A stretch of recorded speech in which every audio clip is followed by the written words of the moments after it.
Today's episode is a rebroadcast from the best of the Love in Action podcast. Enjoy the episode. The future of work isn't about shareholder value, technology, metrics, or automation. It's about being human and putting people first through actionable love. Welcome to the Love in Action podcast, where we hold deep conversations with extraordinary people to help you grow as a leader and expand your business. Here's your host, Marcel Schwantes. Welcome to another episode of the Love in Action podcast. My name is Marcel Schwantes. I'm an executive coach, speaker, Inc. magazine contributing editor, and the creator of the From Boss to Leader Servant Leadership course for managers and executives. Glad you are here. This is the only show, to my knowledge, that explores the role and principles of love and care in business and the workplace. None of the squishy stuff. We're talking about courageous and essential skills and practices to help people flourish and businesses to grow. And we would love it if you could share this episode with someone in a leadership or management role. That's why we're here, to support and empower managers, executives, and anyone in a position of influence. And hey, if you like the show, we would be grateful if you could leave us a review on iTunes as well. Now, there are few people that I invite back for a second episode. I mean, it's a pretty short list, which means they are fully deserving of coming back because, well, their message or mission in the world so much aligns with everything I do. A case in point, Ken Blanchard. He's a servant leadership guy. Well, I'm a servant leadership guy. So as long as Ken keeps pumping out bucks, you can be sure that I'll be inviting Ken back to the show. Speaking of servant leadership, I'm going to use this as my nifty little lead-in here. Okay, one of the tenets of being an effective servant leader, as in you can't be a servant leader without doing this consistently well, is the ability to grow and develop your people. But we've kind of restricted ourselves to this decades-old default mindset that career development is about, handing out promotions and giving someone a raise, a fancier title. So we've become conditioned to this idea that the only way to career development, as they say, is to move up, climb that corporate ladder. Just the term makes me cringe as I think about it. Do you remember the last time you felt like, hey, I'm going somewhere, I'm growing? I do. It was about being promoted. And rightfully so. I mean, from one position to a position of a higher responsibility with a bigger office. At the time it felt good. I mean, I worked my butt off and it was my reward, right? Getting that promotion. But 6 months into that new role, I was back in the rut because I was stuck in a job that didn't really light me up because it wasn't fulfilling. I wasn't really contributing. And frankly, I wasn't engaged. So I left that job not long after that promotion. So my guest today says this time-honored tradition of defining career development exclusively in terms of promotions, moves, and title changes, these are her words, is dead. I mean, dead. Stick a fork in it, okay? She says this outdated mindset leaves employees disengaged, managers disempowered, and organizations disadvantaged as they struggle to retain talent. I mean, I was there. I was that person on the employee side. And I know there are countless people like that, at every level, including managers themselves, that have no job satisfaction because, the world says there's only one way to grow, and that's to move up and get promoted. So today, what we're finding is, this outdated mindset it's doing a lot of bad things to business, hurting innovation, hurting people's performance. And, well, we're in the middle of this great resignation. So it's also seriously jeopardizing the ability to retain top talent right now. Okay. What a downer, huh, Marcel? Sheesh. Okay, here's some good news. My guest did the research and found 7 other dimensions. I should have had a drum roll before that. 7 other dimensions that people find even more interesting than the classic climb up the corporate ladder. 7 others. Who knew? So that's going to be the basis of our discussion today. So I mentioned repeated guests. I am so honored to bring back to the show the one and only Julie Winkle Guilioni. She just wrote a book called Promotions Are So Yesterday, Redefine Career Development, Help Employees Thrive, where she features those 7 alternatives to promotions that we're going to be talking about. Julie Winkle Giulioni has championed workplace growth and development. She operates on the belief that everyone deserves the opportunity to reach their potential. And she works with organizations and leaders all over the place to want to make that happen. Julie is also the co-author of the international bestseller. You may remember that from a few years back. Help Them Grow or Watch Them Go, Career Conversations Organizations Need and Employees Want, which now has been translated, I'll have you know, into 7 languages.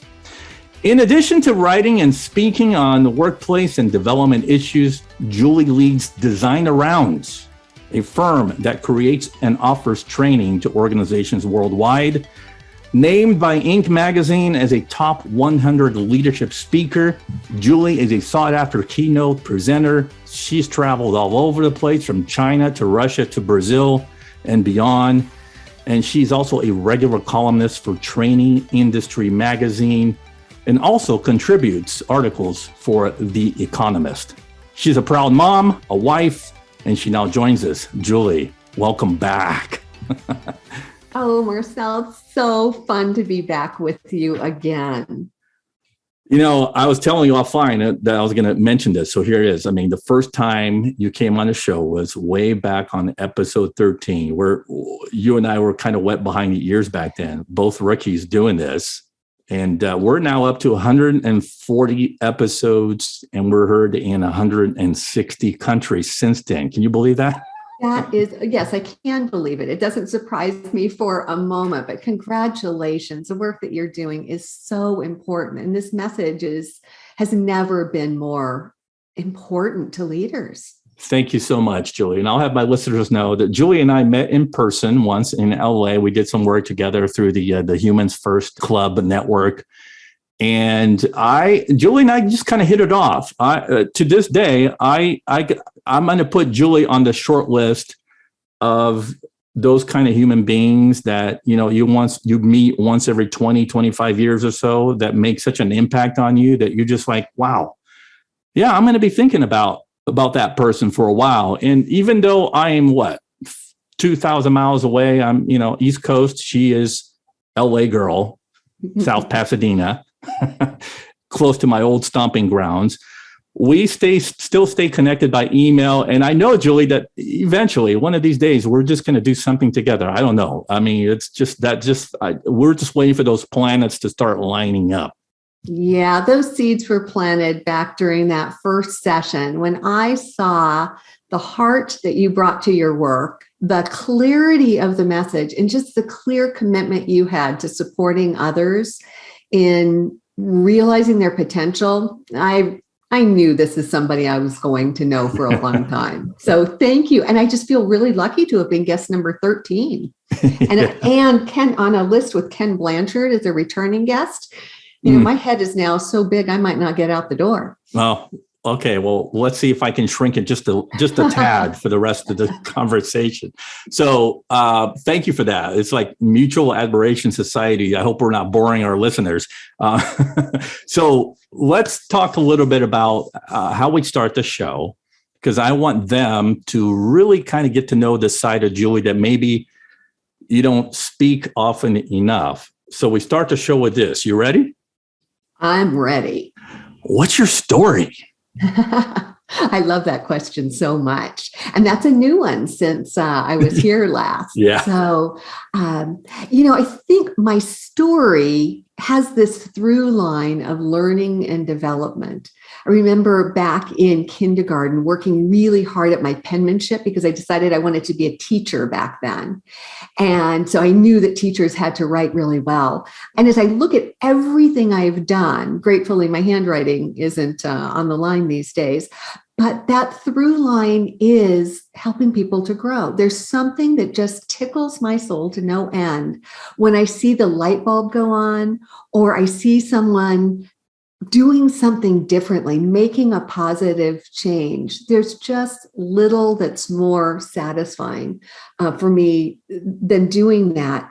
And my own experience of development was kind of interesting. I grew up, it wasn't until I was about 30 years old that I had my first, just not even a bad boss, just a normal boss.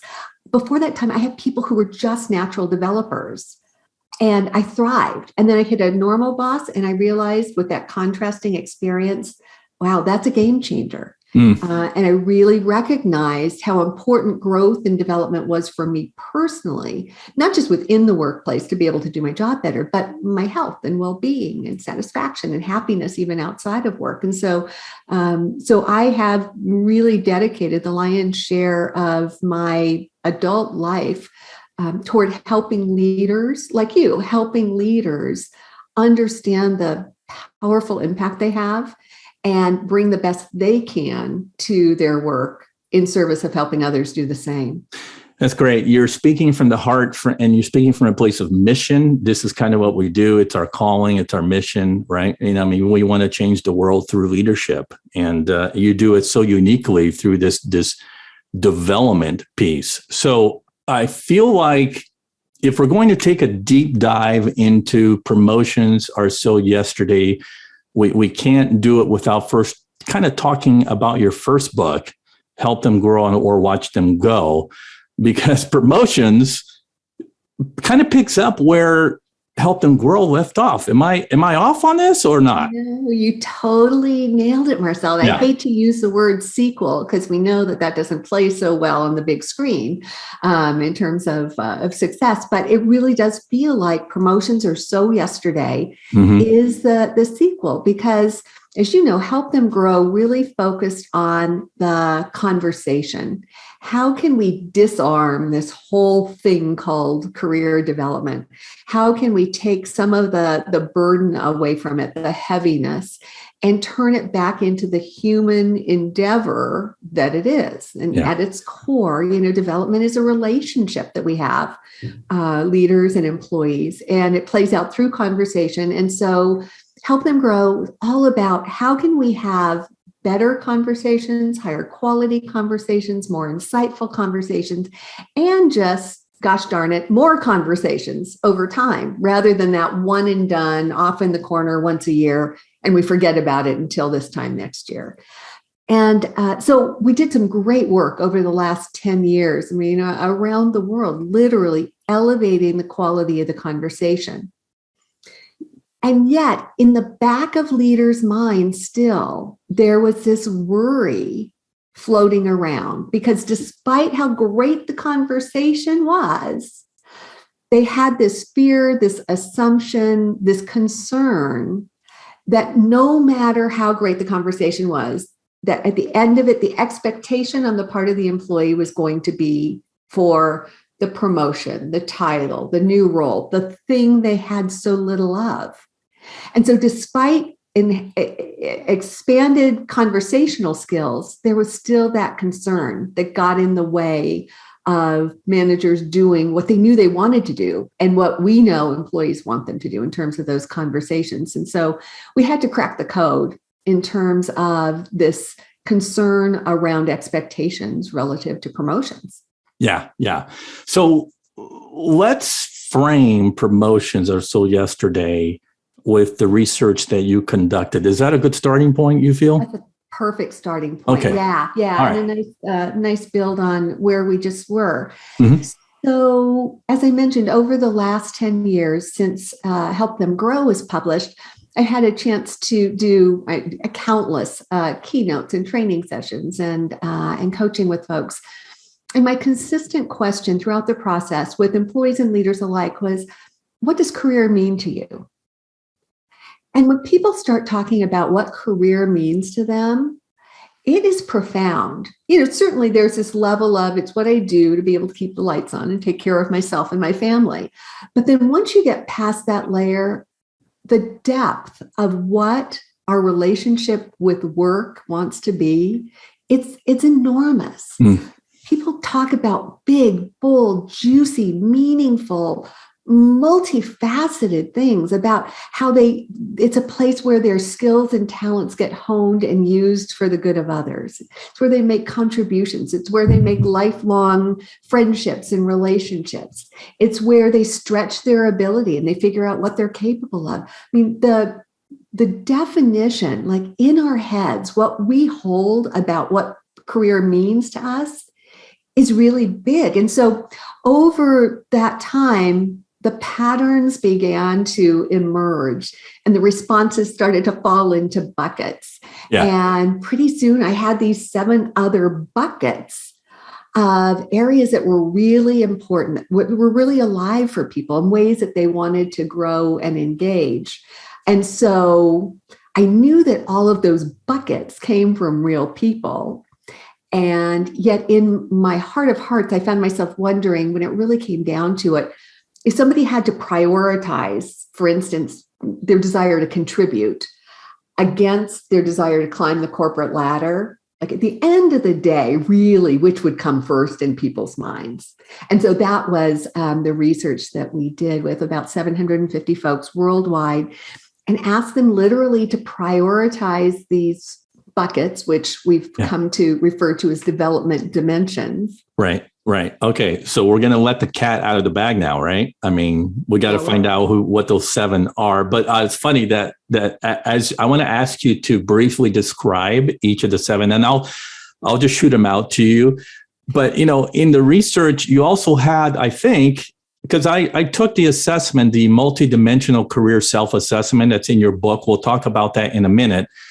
But the climb is listed as well as your other 7 discoveries for these new alternative ways people want to learn and grow and develop.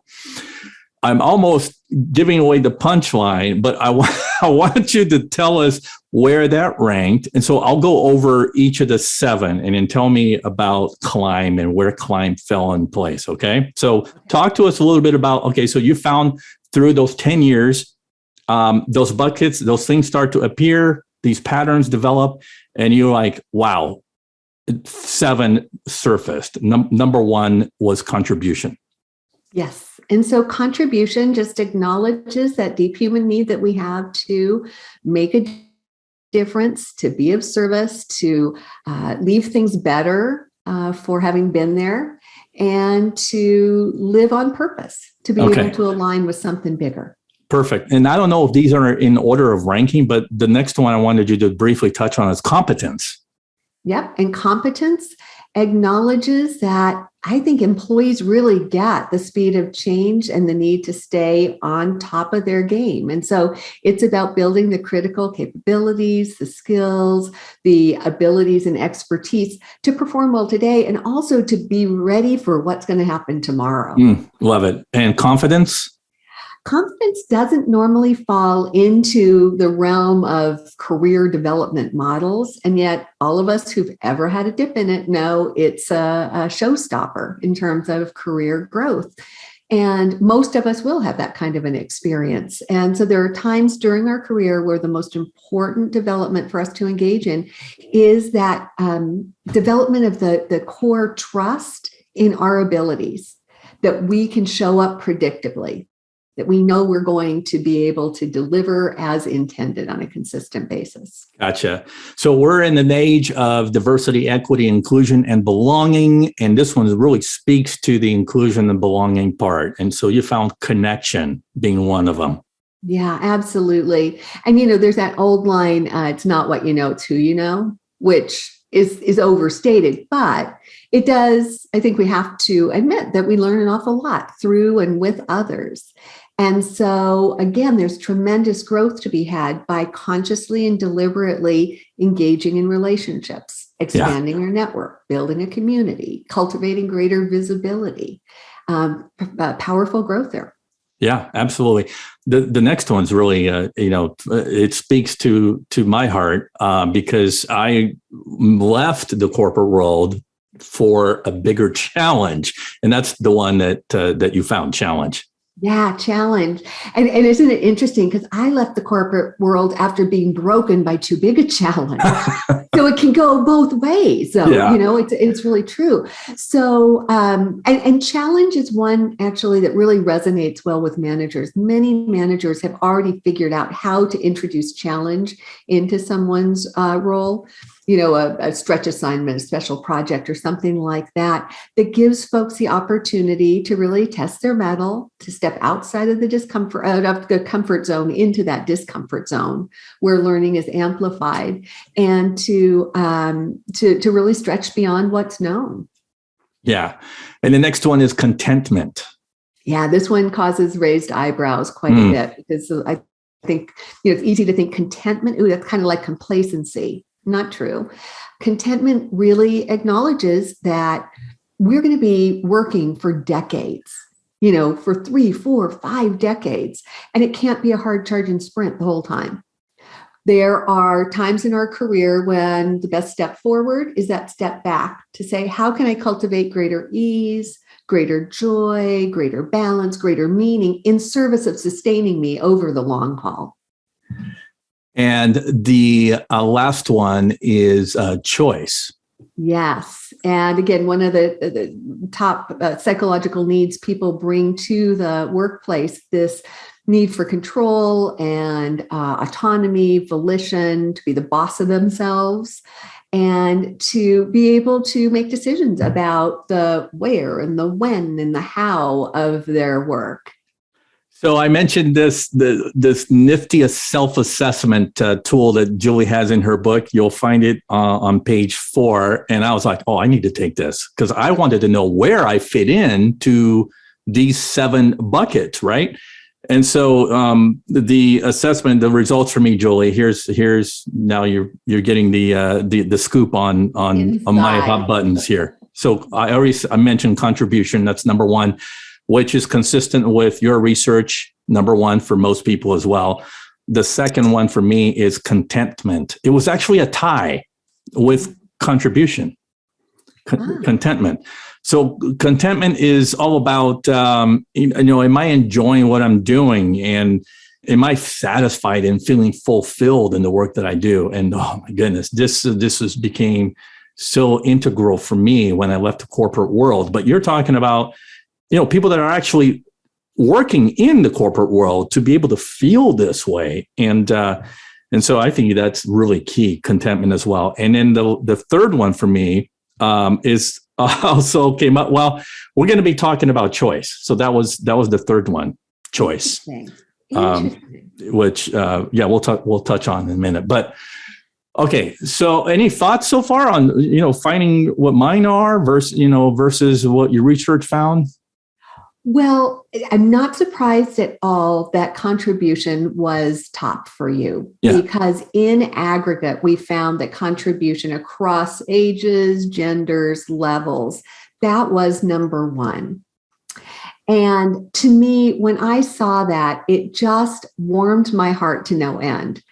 Such a positive message about humankind, that we have this deep need to be of service. It speaks so much to the work that you do and to make a difference. And for managers, this is such hopeful, helpful news, because for a manager who has forever thought, oh my gosh, I'm too afraid to have this conversation because someone's going to ask for a promotion. Someone may ask for the opportunity to contribute more. And what manager in his or her right mind is going to say no to that? It's the ultimate win-win when an employee wants to contribute and we can figure out how to make that reciprocal and make sure that they're really growing in the process. And what was interesting, kind of mind-blowing in the research was, in aggregate, all of these 7 dimensions that we just talked about were actually more interesting to people than the climb up the corporate ladder. In aggregate, climb was at the bottom. There was one age range. For simplicity, we went with 20-somethings, 30-somethings, and so forth. One age range had climb as second to the last, and that was the 20-somethings. So it was second to the last for them, and then choice was last for 20-somethings. But in aggregate, across the board, climb was dead last. And so for me, what this really tells me is, for the longest time, we've only had that climb or that promotion on the menu. And so no wonder everybody was ordering that. Now we've expanded the menu and we've got these other options. And once we've brought language to it, people can say, oh, yeah, that's what I want. Oh, I'm so glad you did the research, because it really does inform the work that I do. Because I mean, when I coach and train and speak, it's like I can see how everything that I'm coaching people on, especially from a servant leadership perspective, overlaps into each one of those 7 areas to bring out in people so that they can be more engaged and fulfilled in their work. And it's funny that, well, the people themselves may not know that, that this is what they need to be more engaged and fulfilled. And obviously the managers don't know that. So so we're going to get into the practical side of how to bring this out obviously in your employees, but the manager's role in uncovering that. Really fascinating. By the way, Julie, climb was last.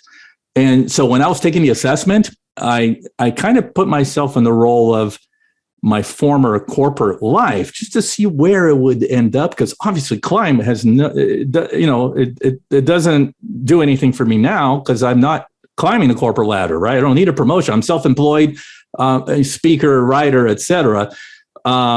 So it still came in dead last, even if I put myself back in where I was, 15, 20 years ago, it still came dead last. Yeah.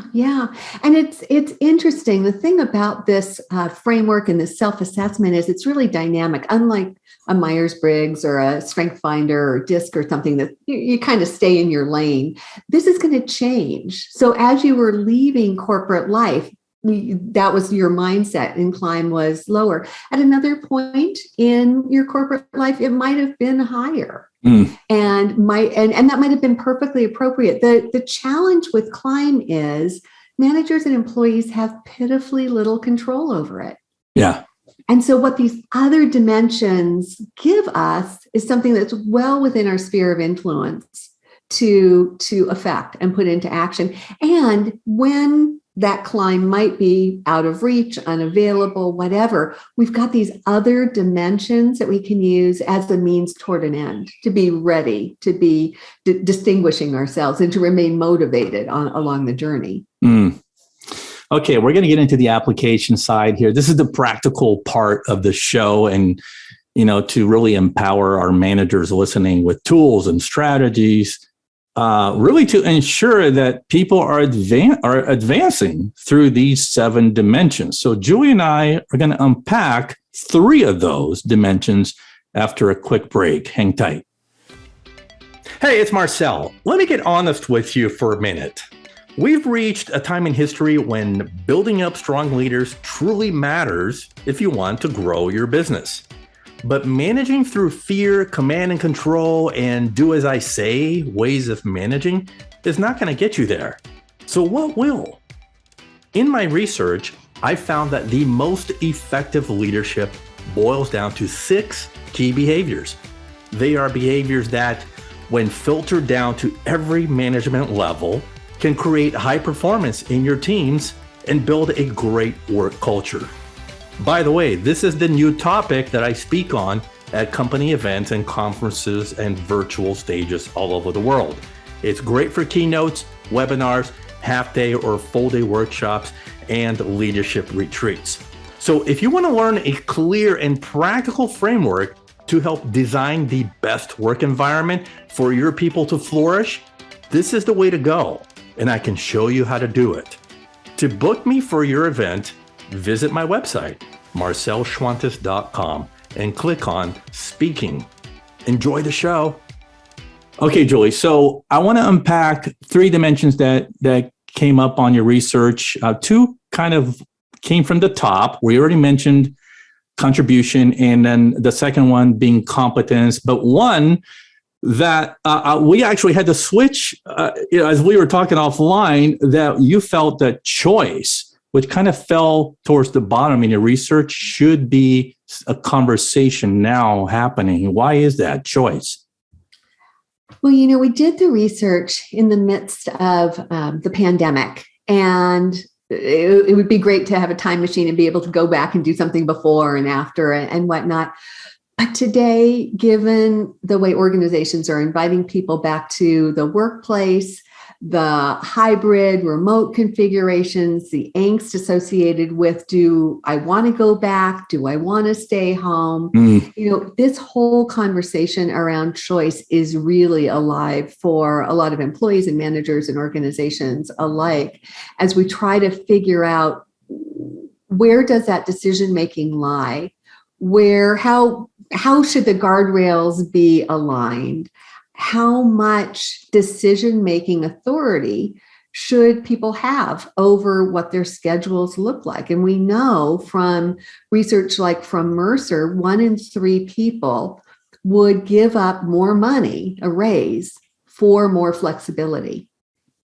Ivanti found 71% of those polled would give up a promotion for anywhere, anytime sort of flexibility with their work. So this notion of choice, were we to revisit the research today, I find myself wondering, would it be a lot higher given what's going on and the pressures and the invitations that exist within the workplace today? Okay, we'll come back to choice on the application part, but I want to start with contribution because that's number one. It was number one for me. That was your number one. Yeah, okay, go. So what's a good starting point for managers here to kind of key in on developing people through contribution? The first step, and this really kind of applies to all of the dimensions and to development in general, it really does come down to ongoing dialogue with people. And so when it comes to contribution, when we learn that an employee might have that toward the top of their list, then the key is to engage in dialogue that helps to unpack, what does contribution mean to you? What does it look like? What will it feel like when you're contributing at that level? And then the really important part is, what do you want to learn? How do you want to grow? How do you want to be different on the other end of that experience? Because the truth is, when I look back on my career, some of the most profound development I had was through stepping up and contributing at higher levels, without necessarily having to, volunteering to take over for someone who was on leave or fill a gap or step into a void here. And yet too frequently, the development sort of is viewed in the rearview mirror. We look back on it and think, oh yeah, I learned a lot from that. Imagine the power of being able to plan it through the windshield, with your boss, to sit down and say, okay, I'm going to step into this void. I'm going to take on this project, this, pain point with our customers or whatever it might be. And so this is what I'm going to do. I want to, in the process, make sure that I'm learning greater skills around influence management. I want to expand my network. I want to make sure that I have some C-suite visibility in the process. I want to have these 3 experiences in my portfolio. At that point, it's powerfully reciprocal, and it energizes the work and delivers the learning as well. So, okay. And so the questions that you started out with are questions that managers should be asking. And it's interesting because you mentioned that managers need to adopt a facilitation mindset. And that's, to me, that's what that is. Well, almost a coaching.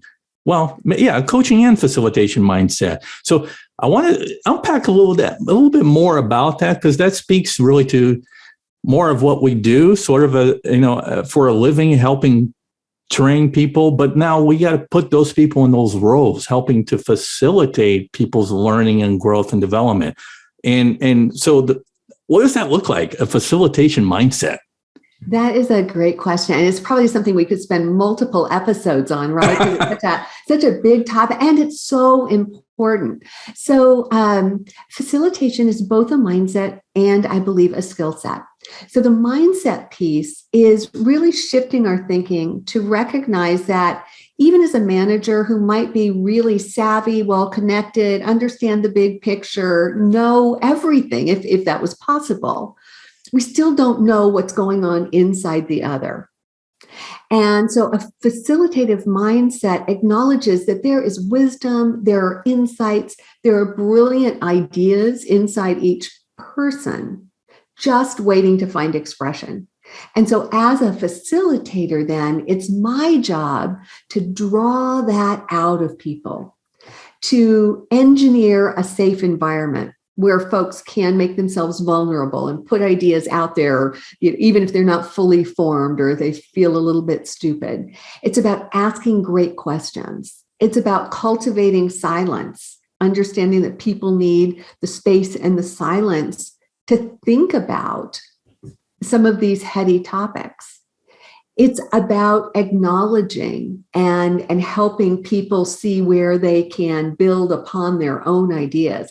It really is about creating the playing field, the safe, fun playing field for people to express themselves. Yeah. And then to be helpful about funneling that expression and those insights and that wisdom in a way that helps people formulate, okay, what do I want to do with this stuff? Yeah. Okay. There's one thing about contribution that I need to touch on. I'm getting up there in age now. And by the way, let me back up a little bit to say that in the workplace, we have 4 generations now, kind of shoulder to shoulder, in virtually speaking, if you're in a remote setting. And so I'm at that stage where I'm a Gen Xer. So I'm on the far end of the spectrum as a Gen Xer, right? In my mid 50s now. And I'm looking ahead towards the last phase of my life here as I want to leave a legacy, right? So I want to contribute in ways that 20 years ago, it wouldn't even be a thought in my head, right, to have. But here we are, we have boomers and older Xers like myself in the workplace. And promotion is not their thing anymore. I don't care. They don't care about career development. They've done it all probably. And so talk to me about helping more senior individual contributors, those toward the end of their career, to contribute in a more meaningful way. What can managers do now to engage them that way? Yeah. I've coined the term pre-retirement. Those months, those years before retirement as a really magical period of time. And it's interesting, Marcel, my husband is older than you are. And he says the same thing. He has that same sensation.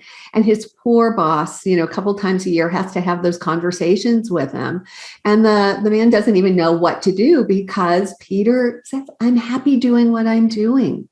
I don't want to go anywhere else. I don't want your job. I don't want anything beyond the opportunity to work with great clients, do good work, and enjoy this process.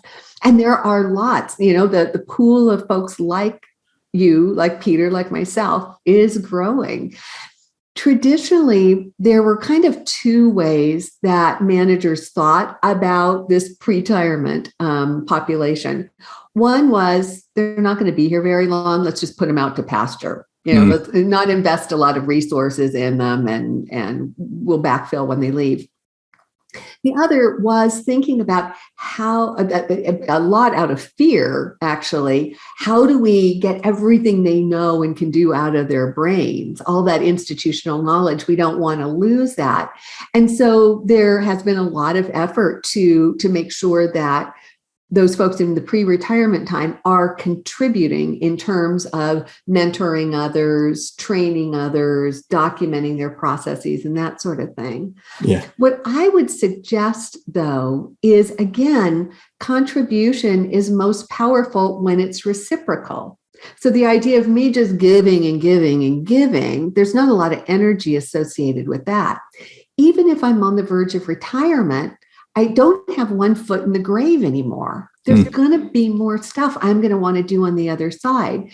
And so during that time when I'm giving to the organization on my way out, that's still an opportunity for me to be strategic about what do I want to learn? Experiences might I want to cultivate? Yeah, okay, I'm going to mentor somebody, but I want, reciprocal mentoring. I want to be connected with someone who might be able to help me think through what my next phase is or how to do something differently as well. So to make it, to be really intentional in a way that it becomes a win-win. That's great. Okay. How about we transition to competence, right? So this was the number 2 ranked way employees want to grow based on your research, and that's through competence. So how can managers make sure this is happening consistently? Yeah. So competence and contribution were 1 and 2 across the age ranges. So we know that's really important across the board. And, managers already understand, for the most part, the need to help people grow their skills and abilities and expand what they're able to do. I mean, when you look at the research from the Institute for the Future of Work, 85% of the jobs we'll be doing in 2030 haven't been invented. And so there is a huge ramp up that a lot of us have to be ready and relevant in the years to come. And so what's interesting, as I work with organizations, one of the things that I'll frequently do is to audit their individual development plans, to just eyeball a sense of what kinds of activities do people engage in service of learning. And what's fascinating, you've probably seen the same thing. You open those things up and they read like course catalogs. Send them to this class and that workshop and this symposium. And so managers tend to kind of default to thinking about sending folks to training. And you and I make our living doing this. So let me make it clear to your listeners, it's good stuff. Don't stop doing that. Right. But it's just a drop in the ocean of the possibilities that exist for growing competence. And so in that chapter of the book, we really dig into what is the breadth of possibility before you as a manager that will help you help others to grow. And, I guess the spoiler alert is, to the extent that we can embed that growth right in the workflow, it becomes a real, synergistic, efficient win-win. Yeah. Well, I love this. I'm not going to give away the punchline because it's a word that you don't hear very often. So you say that there's one fundamental competency that should be at the top of everyone's development plan. What is that? Learnership. Again, I've been making up words since I was a kid, and but this one just really sticks with me because we talk about leadership, totally important, but the practice of ongoing learning, lifelong, intentional, deliberate growth is really essential. As I just mentioned, so many of the jobs we're going to be doing in 8 years aren't here yet. When you think about the job titles that are around today that weren't here even 5 years ago, if we don't commit to learning throughout the course of our lives, if we don't invest the time and the energy it takes to expand our purview, to grow our skills, to deepen our network, there's a good chance that a lot of us will be irrelevant in the not so distant future. In the competence area, there is something that it's almost like we need to test.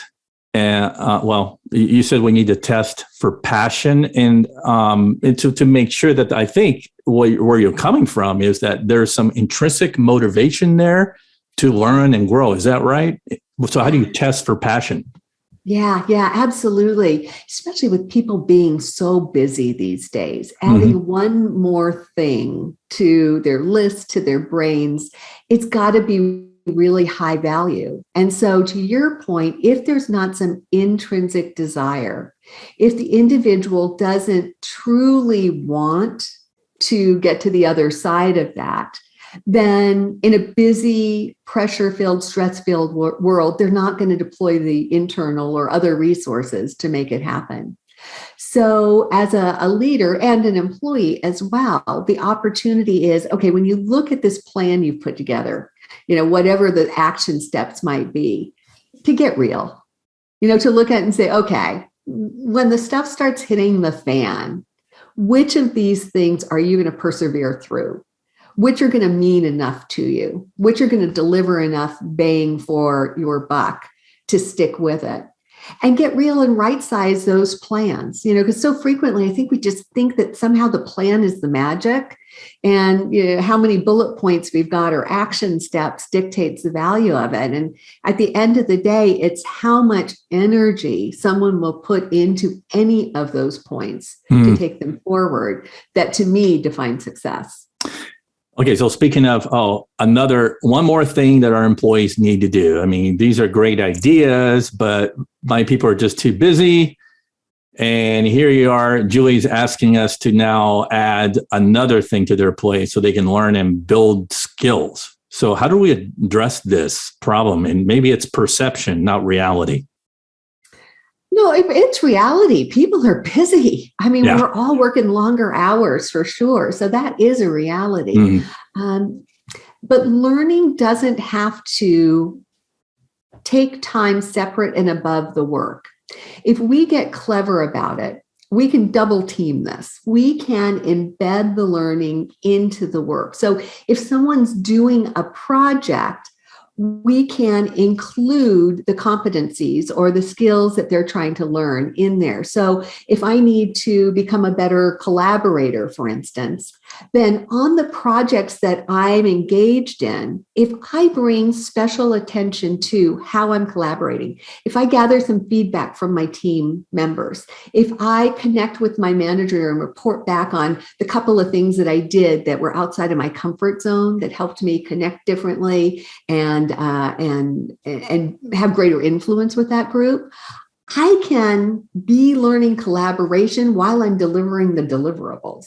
And one of the best quotes, gang, that Julie drops in the book as it relates to this area right here of competence is the work becomes the development becomes the work. It almost sounds like a Warren Buffett quote. Ken Blanchard and Warren Buffett. No, that's really I love that. That speaks to me. It's not creating more work, or here we go, we have to carve more margin that we don't already have. But it's a seamless process where work actually you learn as you work, basically.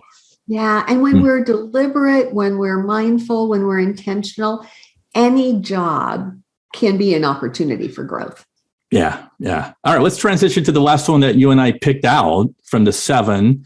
So this is, another way that people can grow according to your research, and that's through choice. So I'm a manager. What can I do to help my people have a more consistent experience of choice? What does that look like? Yeah. Well, so the first thing is to step back, because you are an enlightened manager who's not fearful of this idea of choice. A lot of managers, you start talking about giving employees choice, and that can be scary. I mean, after all, there are processes and systems and structures in place for a reason. And so this isn't about just throwing all of that up and letting things fall where they might.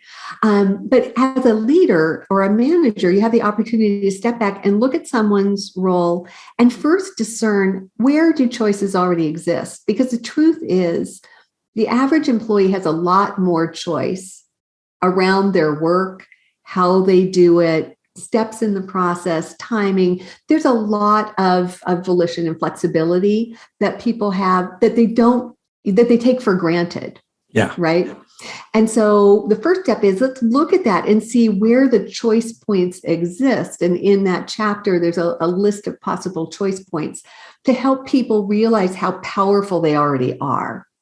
That said, there are probably going to be additional opportunities for people to stretch a bit into areas where they might have greater autonomy, where they might be given greater decision-making authority. And you can imagine when you've got to make a bigger, more strategic decision, you need broader purview. You need to see the big picture. You might have to have different set of contacts and perspective. So tremendous learning to be had there. So the key is to carve out where that choice lives and support others in learning through that choice, because where the risk lies is letting people just go and say, okay, we'll go figure it out. And there are consequences there. So for a leader to feel comfortable to contract, okay, you're going to start working in this area. You're going to have greater flexibility, less oversight, whatever it might be. But here's a safety net. And here's how I'm going to check in with you. And here are the signals that you should probably come check in with me so that we can keep the work going forward. Again, back to, we still have to get the work done, but allow the growth to grow and flourish as well. I wonder if you have to go back to the fact that for this to happen and happen effectively, for a micromanager who isn't used to letting go of the reins to all of a sudden give freedom and choice to an individual contributor, you almost have to have the relationship in place there in order to build that trust that allows me, the manager, to go, I believe in that person enough that I will give them some decision-making privileges, right? It's because there's trust there. I don't know how much trust has to play a role here. I think you're absolutely right. The manager has to trust the motivation and the capacity of the employee. I think the employee also has to trust the manager to not leave them hanging out there, throw them under a bus, or not be there to support them as they're stretching outside of their comfortable control or choice points as well. Yeah. So trust is key. And it's funny, speaking of choice, it's managers have to make a choice to do any of these 7. It's you're venturing into kind of this world of, I have to believe that this is going to work. So maybe it's a mindset first to say that, I'm not going to maintain control or power over the situation or over my employees. So I hold all the decisions to myself, but actually have the belief to think that they have the skills and they have the creativity to do things on their own. And almost there's an interplay here where if you come from that mindset, then obviously you're going to give more choice and you'll want to build their confidence and you want to build their competence, right? So I think in each of the decisions to increase development through those 7, you're building trust because it's relational. I think each of those 7 requires the relational aspect first to be in place for any of them to happen. And as you act out on, giving people more contribution and in building their confidence, you build trust naturally. It happens by virtue of relationships taking place. Boy, that was a long ramble, Julie. No, it was a mic drop moment, Marcel. No, you're absolutely right. It builds and inspires the reciprocal trust that makes it easier and easier for development to happen. And it also makes it easier for leaders to be able to step up and take on greater and more strategic sorts of opportunities in their organization to have a bigger impact when they are able to empower others through development to take on more. Yeah. Okay. So I feel like you guys, listeners, have a really good, solid basis for what we're trying to accomplish here to help empower managers to key in on these new ways to develop people that goes against the traditional way of promoting people and helping them climb the corporate ladder. That's not the only way. So before we wind down here, I want to make sure that we took care of the important stuff, right? So is there anything that you need to uncover here that we didn't, that's really important for our listeners to know? Maybe just that online, we have a digital version of that self-assessment.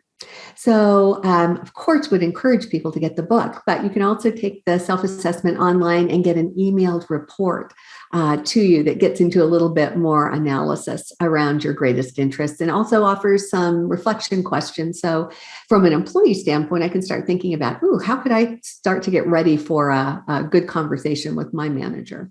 All right, we'll come back to that so you guys will know exactly where to go for that link. Okay, Julie, we have a new tradition since episode, what was it, 13 or 12 that you were in? 13. Lucky 13. And that is we ask our guests the leadership love question. Some guests, I kind of have to prep them. They don't come from that orientation, even though they come on the show. Some of them are, they really need to think about it. But I know that for you, this is not going to be an issue. So the leadership love question is this, in your own words: how do we, as leaders and managers, lead with practical love and care day in and day out? I hate to sound like a one-trick pony here, but I really do think that we demonstrate love and care to those around us in the workplace through development. Development is the most intimate relationship we have with others when we're dealing with hopes and dreams and fears and aspirations. And managers who want to express love in the workplace can really